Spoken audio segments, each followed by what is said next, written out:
मिथुन राशि वाले बंधु, आप सभी का बहुत बहुत स्वागत, हृदय से अभिनंदन है, आभार है मिथुन राशि भिंड यूट्यूब चैनल में।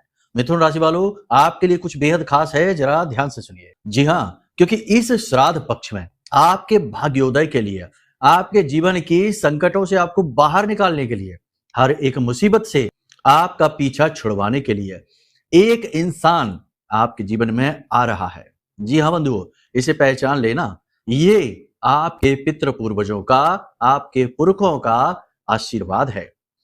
आपके पितृ पूर्वजों की ऊर्जा इसमें समाहित है। ये आपकी तकलीफों से आपको मुक्त करने आ रहा है। इसे पहचान लिया तो भाग्योदय निश्चित है, कोई बदल नहीं सकता इस बात को।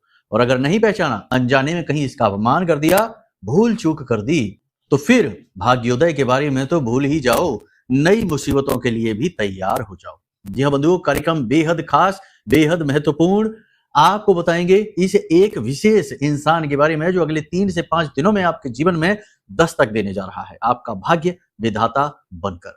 जी हाँ, संकेत बताएंगे, नामाक्षर बताएंगे और इसके मिलने का विशेष समय काल और कारण भी बताएंगे। अंत तक कार्यक्रम को देखना, पहली चीज। दूसरी चीज, 5 बड़ी भविष्यवाणियां भी करेंगे जिनमें की सलाह रहेंगी कुछ बेहद पॉजिटिव, जी हाँ, आपके भाग्योदय की कारक बनेगी ये, और कुछ नेगेटिव जो आपके और ज्यादा पतन की कारक बनेगी। समय हमेशा जीवन में जो भी घटनाएं घटित करवाता है वे द्विअर्थी होती हैं, अच्छी और बुरी। सुबह कुछ अच्छा होगा, शाम को कुछ बुरा हो जाएगा।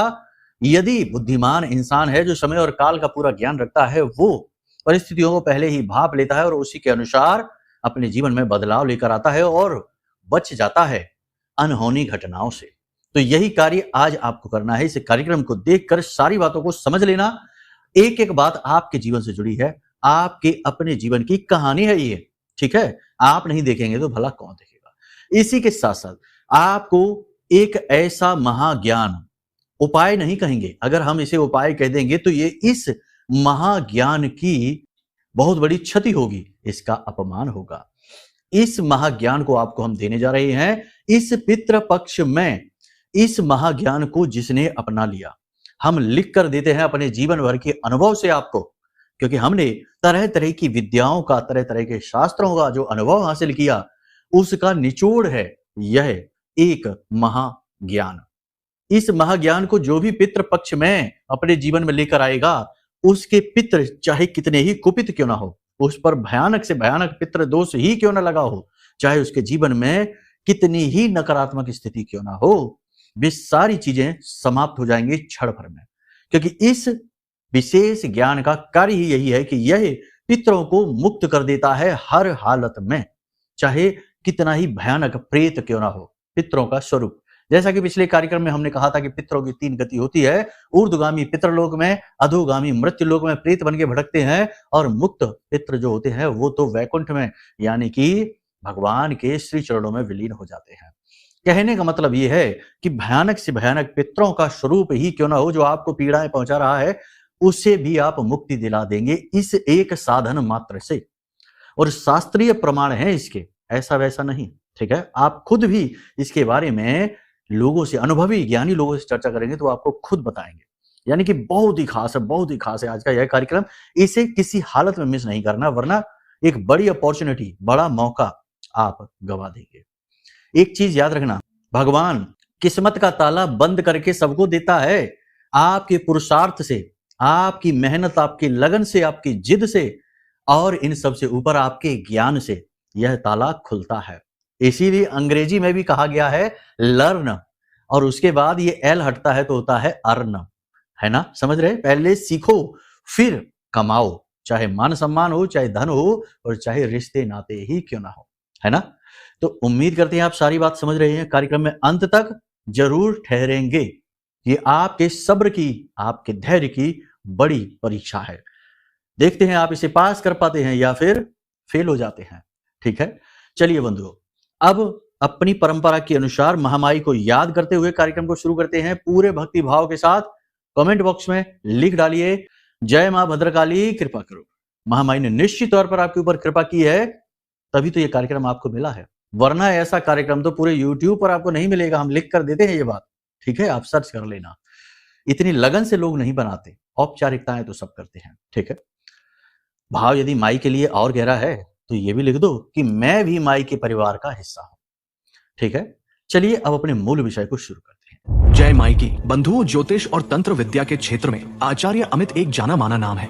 पूज्य गुरुदेव के साधनाओं और ज्योतिष विद्या के अनुभव बेहद दिव्य है। जी हाँ, पूज्य गुरुदेव ने जिसकी भी कुंडली का विश्लेषण किया और कुंडली के अनुसार उसे सटीक उपाय व महामाई माँ बगलामुखी की विशेष कृपा दी, उसके जीवन में सकारात्मक बदलाव तो आए ही है। फिर चाहे समस्या कितनी ही कठिन क्यों ना हो, समाधान तो अवश्य हुआ है। अब ऐसे में यदि आप भी अपने जीवन की किसी बड़ी समस्या से जूझ रहे हैं, जैसे कि कर्जा बढ़ता ही जा रहा है, काम धंधा और व्यापार सब रुक चुका है, रिश्ते नातों में तनाव हद से ज्यादा बढ़ गया है, पूरा जीवन ही नकारात्मकताओं से भर गया है, तो ऐसे में यही सही समय है जब आप श्रेष्ठ गुरु से मार्गदर्शन प्राप्त करें और जीवन के अंधकार को समाप्त कर दिव्य प्रकाश की ओर कदम बढ़ाएं। वीडियो में दिए गए नंबरों पर तुरंत संपर्क करिए और अपनी कुंडली का विश्लेषण व समाधान पूज्य गुरुदेव के द्वारा करवा लीजिए। देर ना करें, आपके देवी देवताओं के आशीर्वाद से ये मौका खुद चलकर आपके पास आया है, इसे गंवाना नहीं है।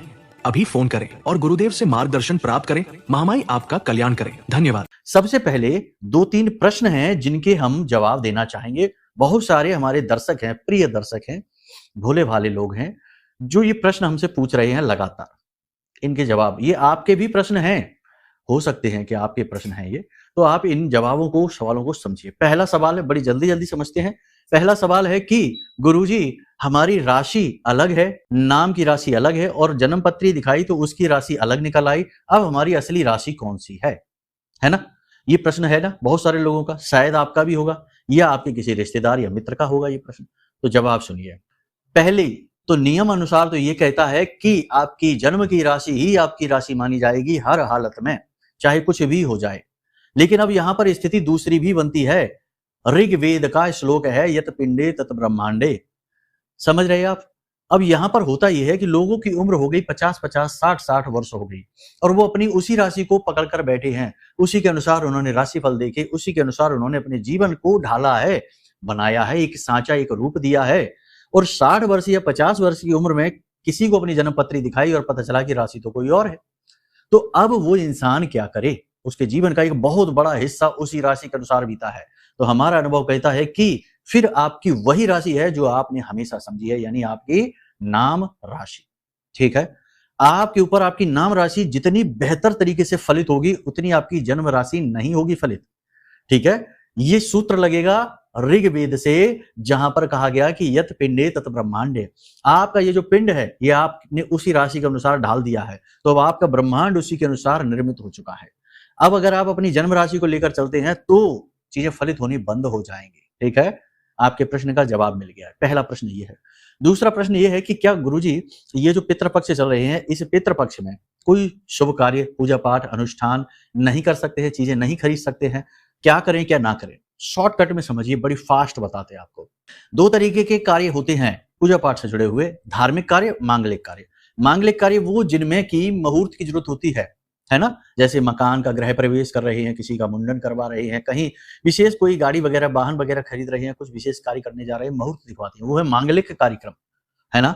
उसके ऊपर निषेध है, कोई भी मांगलिक कार्य नहीं किया जाता। लेकिन धार्मिक कार्य है, जैसे पूजा पाठ, अनुष्ठान है, मंत्रोच्चारण है, चालीसा पाठ है, मंदिर जाना है, ये तो बहुत जरूरी है, क्योंकि ये आपके वो कर्म हैं जिनकी जो पॉजिटिव एनर्जी है उसका सहारा आपके पितृ लेने वाले हैं और उन्हीं से वो ऊर्ध्वगामी पितृ बनेंगे, मुक्त पितृ बनेंगे, है ना?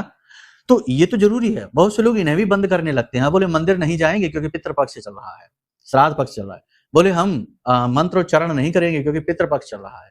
अरे ये गलती ना करिए, ये तो बहुत बुरी बात हो जाएगी, है ना? ऐसा नहीं करना।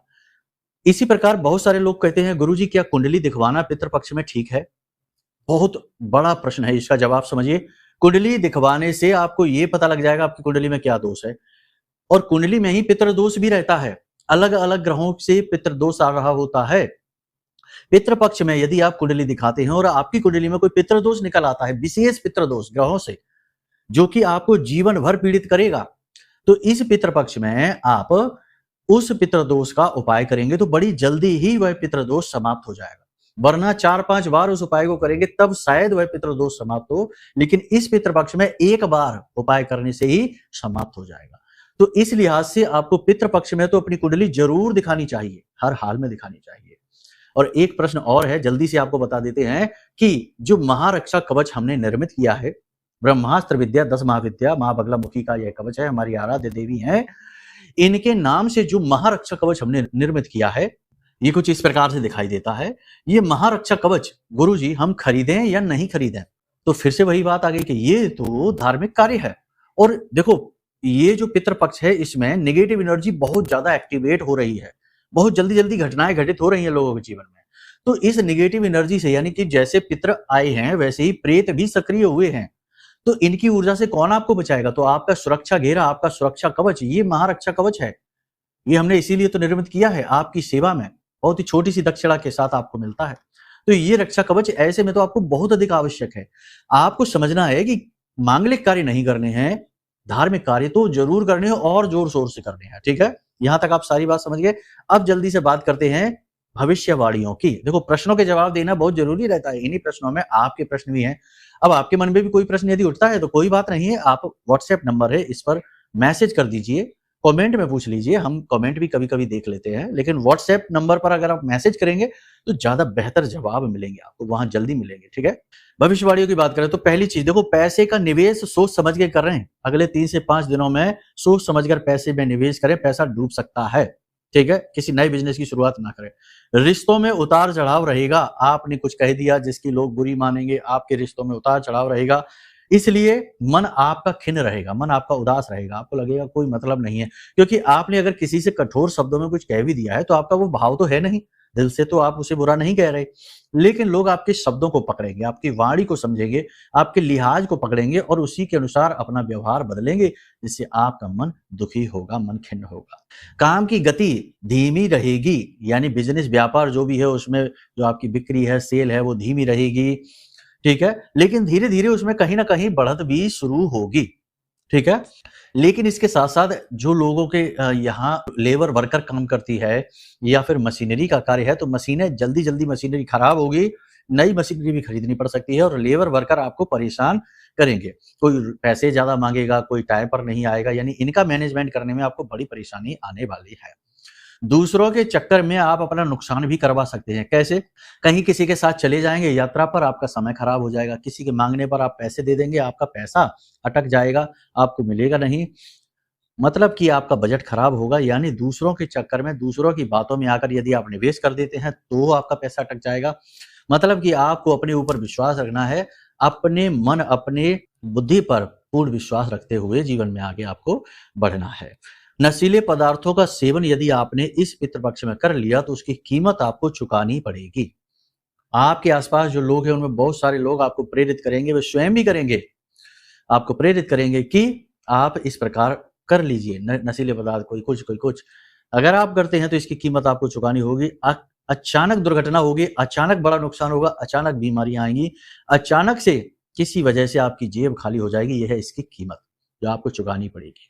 ठीक है, स्वास्थ्य के प्रति आप बहुत ज्यादा सक्रिय रहने की कोशिश करेंगे, लेकिन रह नहीं पाएंगे, नियमबद्धता टूटेगी। आप कोशिश तो बहुत करेंगे कि टाइम से जागे, अपना एक्सरसाइज करें, योग प्राणायाम करें, थोड़ा बहुत ही कर पाएंगे, ज्यादा तरीके से उसको मेंटेन नहीं कर पाएंगे। नौकरी में किसी प्रकार के परिवर्तन की संभावना है। बुजुर्गों का और महिलाओं का अपमान न करें, उनकी मदद करें, उनसे आशीर्वाद लें, जो बड़े बुजुर्ग हैं उनसे। ठीक है, मतलब कि आपके सामने कुछ ऐसी परिस्थितियां अवश्य बनेंगी जिसमें कि बड़े बुजुर्गों का आपसे अपमान हो सकता है, आप अपना नियंत्रण खो सकते हैं, असभ्य हो सकते हैं, महिलाओं का आप अपमान कर सकते हैं। ये स्थिति में आपको नहीं पड़ना है, ये स्थिति खराब है, आपको नुकसान पहुंचाने वाली है। ठीक है, इससे आपका प्रारब्ध खराब हो जाएगा। पति पत्नी के संबंधों में मधुरता रहेगी। जीवन साथी से आपको पूर्ण मार्गदर्शन प्राप्त होगा, लेकिन जीवन साथी अपने जीवन की व्यस्तता के कारण आपके ऊपर ध्यान नहीं दे पाएंगे। इससे आपको मन में ऐसा लगेगा जैसे कि अब आपके रिश्ते में वो बात नहीं रह गई है ना? लेकिन ये विचार करने से पहले थोड़ा सा सोच लेना, क्योंकि जीवन पल प्रतिपल बदल रहा है। दशा और दिशा भावनाएं भी अलग रूप लेती हैं, बदलती नहीं है। इसे बदलना नहीं कह सकते, इसे कह सकते हैं कि अलग रूप लेती हैं, है ना? तो उसे स्वीकृति भाव में लेना होगा। ठीक है ना? मन में उसके लिए हीन भाव नहीं रखना है, ग्लानि नहीं रखनी है किसी भी प्रकार की। स्वच्छता पर आप विशेष ध्यान दें, अपने शरीर की स्वच्छता पर और अपने घर, अपने वातावरण की स्वच्छता पर विशेष ध्यान दें। ये आपके लिए सबसे बड़ी सलाह रहेगी। आप अपनी सूझबूझ से अपने जीवन को जिस प्रकार से व्यवस्थित कर रहे हैं, इस बात की लोग तारीफ अवश्य करेंगे। चाहे आपका कार्यस्थल हो, चाहे आपका घर हो, चाहे आपके आसपास सामाजिक वातावरण हो, लोग आपकी बुद्धि कौशल का, आपकी व्यवस्थाओं का, आपके मैनेजमेंट का और आपके तौर तरीकों का जो है ना स्वागत करेंगे, तारीफ करेंगे, आपका मान सम्मान बढ़ेगा। ठीक है, ये तो थी भविष्यवाणी। अब इनका मूल रूप से 3 तरह से सार कर सकते हैं। पहला सार ये है कि पैसे को बचा कर रखो, दूसरा ये है कि अपने ऊपर ध्यान दो, अपनी सेहत पर विशेष तौर पर ध्यान दो, और तीसरा ये है कि अपनी वाणी, अपने नियंत्रण पर पूरा ध्यान दो, यानी कि अपने क्रोध पर नियंत्रण रखो, अपनी वाणी पर नियंत्रण रखो, किसी का अहित ना हो जाए, गलती से भी। जानबूझकर तो आप नहीं करेंगे, लेकिन गलती से भी किसी का अहित ना हो जाए। अब बात करते हैं महा उपाय की, महाक्रिया की। उपाय कहकर हम इसको इसका पद, इसका मान नीचा कर देते हैं। तो बात करते हैं कि पितृपक्ष में जो पितरों को जब जल्द से जल्द, सबसे जल्दी तरण तारण का कार्य करता है, वह है श्रीमद् भागवतम का पाठ। जी हाँ, श्रीमद् भागवतम के बारे में यह कहा जाता है कि यह आपको कैसे मृत्यु को प्राप्त करना है, ये सिखाता है। अन्य जो 18 पुराणों में से 17 पुराण कहे जाते हैं, वो ये सिखाते हैं कि आपको भगवतमय जीवन किस प्रकार जीना है। लेकिन एक श्रीमद् भागवतम ही ऐसी है जो ये सिखाता है कि भगवतमय मृत्यु कैसे प्राप्त करनी है। अब मृत्यु का नाम आते ही भय मन में ना आए, याद रखना ये भी उतना ही कठोर सत्य है जितना कि जन्म, जितना कि सूर्योदय और सूर्य का अस्त होना। जिस प्रकार सूर्य उदित होता है, सूर्य अस्त होता है, सूर्य की मृत्यु नहीं होती, उसी प्रकार जीवन का भी उदय होता है और जीवन का भी अंत होता है, परंतु आपकी मृत्यु नहीं होती। आप तो मर ही नहीं सकते हैं, क्योंकि आप उस परम तत्व महासागर से निकली उसी जल की एक बूंद है ना। मरता तो केवल हमारा अहम का भाव है, स्व का भाव है कि हम कुछ हैं, ये भाव मर जाता है, लेकिन इसके अंदर बैठा बीज, इसका तत्व कभी नहीं मरता है। ठीक है, यहां तक समझा। तो अब बात करते हैं श्रीमद् भागवतम की। तो एक छोटी सी कथा है ना, चित्त लगाकर सुन लेना। देखो, बड़े भाव से आपको बता रहे हैं चीजें, फिर आप है ना नकली ज्ञान तो जगह जगह से ले आएंगे, फंस जाएंगे, कुछ भी नहीं होगा। सार तत्व की बात यही हम करेंगे, क्योंकि हमारा अनुभव है ना। तो ध्यान से सुनिए। श्रीमद् भागवतम की कथा है, उसमें धुंधकारी गोकर्ण का प्रसंग है। आत्मदेव नाम के जो ब्राह्मण है ना, तो उन्होंने बड़ी प्रयासों से, बड़ी तमाम तरीके की चीजों से करके, कैसे भी करके पुत्र प्राप्त किए। देखो, ये कथा तो बहुत लंबी है, शॉर्टकट में सुनाते हैं। 2 पुत्र थे उनके, एक गाय से उत्पन्न हुए, इसलिए उनके कान जो थे वो गाय जैसे थे, तो गोकर्ण नाम रखा, और एक धुंधकारी। ठीक है, असल में दोनों ही इनके पुत्र नहीं थे, लेकिन ऊपर से दोनों इनके पुत्र हैं। ठीक है, धुंधकारी बहुत ही ज्यादा खराब था, बहुत ही मतलब कह सकते हैं कि निगेटिव मानसिकता का व्यक्ति था, और गोकर्ण बड़ा ही सज्जन। तो बाद में सब जब कथा समाप्त होती है, तो अंत में धुंधकारी की भी मृत्यु हो जाती है। अब वह प्रेत बन जाता है, प्रेत बनकर भटकता है, और उसे मुक्ति प्राप्त नहीं होती है, भयानक प्रेत बनता है। गोकर्ण से आता है, कहता है कि भाई हमारी मुक्ति कराओ, कुछ भी करो। गोकर्ण 100 बार जाकर उसका श्राद्ध करते हैं, गया में जाकर, है ना। यही तो हमारी परंपरा है, गया में जाकर हम अपने पितरों के लिए पिंडदान तर्पण आदि करते हैं, श्राद्ध कर्म करते हैं। 100 बार करते हैं, तब भी गोकर्ण का तरण तारण नहीं होता, मुक्त नहीं होते, भटकते रहते हैं। अब धुंधकारी गोकर्ण से प्रार्थना करते हैं कि भाई भ्राता, किसी भी प्रकार से हमें मुक्त करो, हम बहुत पीड़ा में हैं। और बेचारे गोकर्ण व्याकुल इधर उधर भटकते रहते हैं। तब ध्यान लगाकर बैठते हैं, क्योंकि वो ध्यानी थे, बहुत ही सिद्ध संत थे। ध्यान लगाकर बैठते हैं तो सूर्य देव उन्हें अनुभूति देते हैं, भाव देते हैं, और कहते हैं कि इन्हें श्रीमद् भागवतम का जो सप्ताह यज्ञेन कलौ पुनन्ति थे, सप्ताह यज्ञ जो कहा जाता है, उसका पाठ कराइए। तो इसमें भी है कि वो एक बांस में आकर बैठता है, और प्रतिदिन एक गांठ फूटती है, और 7वें दिन 7वीं गांठ फूटती है, और धुंधकारी मुक्त हो जाता है। ठीक है, ये बहुत बहुत सुंदर प्रसंग है, बहुत ही अच्छा प्रसंग है। कभी समय मिलेगा, वीडियो में तो कभी नहीं मिलेगा, आमने सामने बैठेंगे, कभी माई चाहेंगी तो बुलाएंगे, तो हम आपको ये प्रसंग बड़े भाव के साथ सुनाएंगे, बहुत आनंद आएगा। ठीक है, तो इस प्रसंग में क्या समझ आता है? इस प्रसंग से हमें यह समझ में आता है कि श्रीमद् भागवतम का पाठ करने से भयानक योनि में भटक रहे प्रेतों को भी मुक्ति प्राप्त होती है।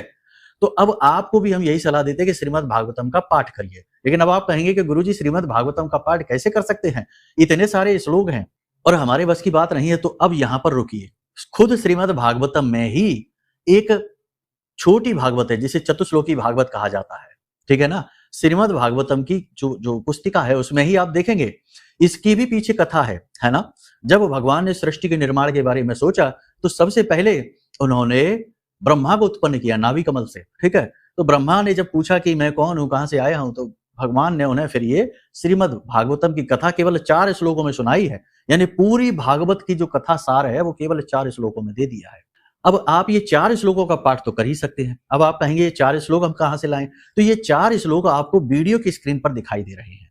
इनको बिल्कुल साफ-सुथरे अक्षरों में हमने लिखवाया है सहायकों से बोलकर। तो आप इन 4 श्लोकों को नोट कर लो, स्क्रीनशॉट ले लो और इन्हें पढ़ना शुरू करो। कब पढ़ना है? प्रतिदिन शाम के समय गोधूली अवस्था में जब सूर्य अस्त हो रहे होते हैं, यानी दिन और रात्रि का मिलन हो रहा होता है, संध्या अवस्था में गोधूली अवस्था कहते हैं।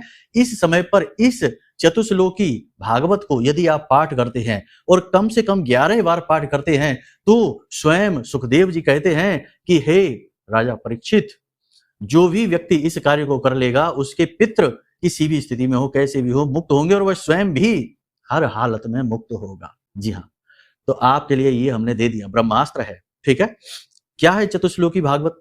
चतुश्लोकी भागवत बड़ा ही सुंदर है, बहुत व्याख्या इसकी की जा सकती है विस्तार से, समय का अभाव वीडियो में रहता है। आपको ये मिल चुकी है, अहमेवासमेवाग्रे नान्यद्यत् सत्सत् परम। बहुत ही अच्छी इसमें व्याख्या की जा सकती है कि मैं ही हूं जो सब में हूं और मेरे अलावा कुछ भी नहीं है। नारायण भगवान कहते हैं, है ना, ब्रह्मा जी को समझा रहे हैं ये। तो आप इसका पाठ प्रतिदिन आप करिए। ठीक है, ये बहुत बड़ा ब्रह्मास्त्र है जो हमने आपको दिया है। अब जो अच्छे लोग हैं, सज्जन हैं, भावपूर्ण हैं, जिनके अंदर जीवंतता है, जिनके अंदर धर्म है, उन्हें तो हमारी सारी बातें समझ में आ चुकी हैं। और जो 2 मिनट का ज्ञान चाहते हैं, चुटकियों में जीवन बदलना चाहते हैं, रातों रात लखपति करोड़पति बनना चाहते हैं, उन्हें कुछ भी नहीं मिला है, उनके लिए हम क्षमा प्रार्थी हैं।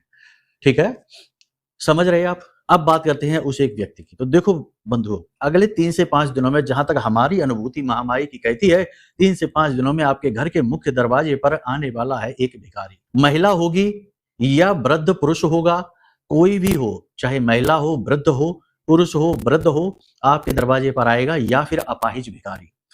आप यदि बहुत भाग्यवान हैं तो आपके दरवाजे पर ये भिखारी आ जाएगा, और अगर आ गया तो इसे आप खिला पिला के धन देकर, जितने ही आप यथासंभव हैं इतना आप धन देना इसको।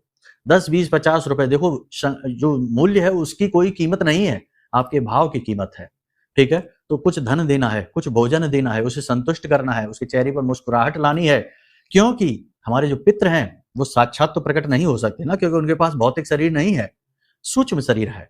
तो वही सूक्ष्म शरीर उस भिखारी के मन में वो भाव उत्पन्न करेगा कि चलो इनके यहाँ चलते हैं, और वो आपके घर आ जाएगा। और आपको अब उसका सम्मान करना है, आदर करना है, क्योंकि वो पितरों के द्वारा ली जाने वाली आपकी परीक्षा है। यदि आप इसे उत्तीर्ण कर लेते हैं तो 100% भाग्योदय निश्चित है। और याद रखना कि भाग्य जब बदलने का निर्णय लेता है तो यूं बदल जाता है ना। हमें लगता है कि अरे अब क्या हो सकता है, अब तो सब बर्बाद हो चुका, मिट गया, अब क्या है, कैसे होगा। लेकिन हमारी सोच बहुत बहुत बहुत छोटी है, और उस विधि की सोच बहुत विराट है ना। तो उसकी सोच और हमारी सोच मिल नहीं सकती। जहां हमारी सोच समाप्त ही हो जाती है, अंत ही हो जाती है, वहां भी उसकी सोच चल रही होती है। तो उस पर भरोसा रखना चाहिए। तो कर्म करते रहिए, क्योंकि कर्म प्रधान विश्व करे राखा, जो जस करें सो तस फल चाखा। कर्म करते रहिए, और कर्मों के बीच अपने भाव को कभी ना खोने दीजिए, कुभाव न लेकर आइए। ठीक है, उम्मीद करते हैं सारी बातें आपने समझ ली हैं। अब अपने जीवन में देखो, आपके जीवन में क्या चल रहा है ये तो तभी पता चलेगा कि ग्रह नक्षत्र क्या है, क्योंकि ग्रह नक्षत्र जो है वो आपके पिछले जन्मों के कर्म हैं, उनका एक पैटर्न सेट होता है। तो वो कुंडली दिखाकर या फिर महामाई की महारक्षा को अपने जीवन में लाकर आप अपने भाव को निर्मित रख सकते हैं, अपने आप को सुदृढ़ रख सकते हैं, निगेटिविटी से सुरक्षित रख सकते हैं। तो इन विषयों पर अगर आपको जानकारी चाहिए, कोई ज्ञान चाहिए, तो कोई बात नहीं, नंबर वीडियो में दिए गए हैं, इन नंबरों पर आप फोन करिए, सारी जानकारी आपको प्राप्त हो जाएगी। जितनी हो सकेगी उतनी आपकी हम सहायता करेंगे। जो भी होगा वो हमसे हम बन पड़ेगा। हम आपको वीडियो के माध्यम से, आपको फोन करके, आपको हर तरीके से गाइड करने की कोशिश करेंगे। लेकिन हम गुरु हैं तो हमारा काम केवल मार्गदर्शन है। चलना आपको ही है, सफर आपको ही तय करना है। समझ रहे ना आप? बस बातें सारी भाव की हैं। यदि जो भावपूर्ण है उसे तो हमारी सारी बातें समझ आ चुकी हैं, और जो कुभाव से भरे हुए हैं उन्हें तो हमारी हर बात केवल बेकार बकवास ही लगेगी। ठीक है, कोई बात नहीं है। खैर, हर प्रकार के लोग होते हैं संसार में। उम्मीद करते हैं सारी बातें आपने समझ ली हैं। अब इन बातों को जीवन में उतारिए और चमत्कार होते हुए अपने जीवन में खुद देखिए। ठीक है, चलिए बंधुओं, कार्यक्रम को यही विराम देते हैं। महामाई को भाव प्रकट करिए, प्रेम से बोलिए जय माई की, जय मां बगलामुखी। हमारे प्रिय और परम पूज्य आचार्य जी ने अपनी साधनाओं के अनुभवों पर आधारित शक्तिशाली उपाय और क्रियाओं के माध्यम से हजारों लोगों के जीवन को पूरी तरह से बदला है। आचार्य जी के द्वारा बताया गया हर एक उपाय इतना सटीक और कारगर होता है कि जो भी इसे पूरे भाव के साथ कर लेता है उसे साक्षात महामाई की कृपा और आशीर्वाद प्राप्त हो जाती है। इसलिए निसंकोच इन उपायों को पूरे भाव के साथ करिए, आपका कल्याण होगा। जय माई की।